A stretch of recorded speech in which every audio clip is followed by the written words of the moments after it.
Ayn harfini talaffuz qilish uchun ajoyib lifehack. Ketdik. Ayn harfini talaffuz qilishlikda aziz o'quvchilar, ko'plab o'quvchilar qanday qilsam ekan deb o'ylanishadi. Buning uchun birinchi, kelinglar, tajribamdan kelib chiqib, birinchi a deb cho'zamizda, keyin halqumni o'rtasidan tovushni ozgina qisamiz. Chunki ayn harfida tovush 70% qisiladi. Shunda nima qilamiz qarang.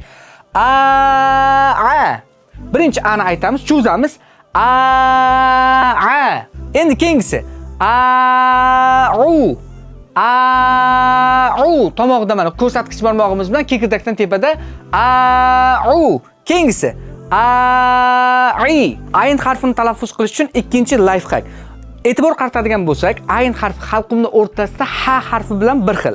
H harfida tovush 50% siqilib chiqadi, ayn harfida esa 70%. Endi ikkalasi bir-biriga o'xshash bo'lganligi uchun birinchi h harfini aytamiz, keyin aynni qarang. Ha. Orqasidan a, hi,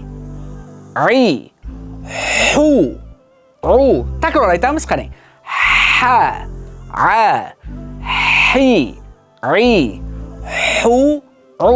Ushbu lifehacklarni albatta bajarib ko'ring. Agar sizga foydali va manfaatli bo'lgan bo'lsa, albatta ushbu videomizga like bosishni unutmang.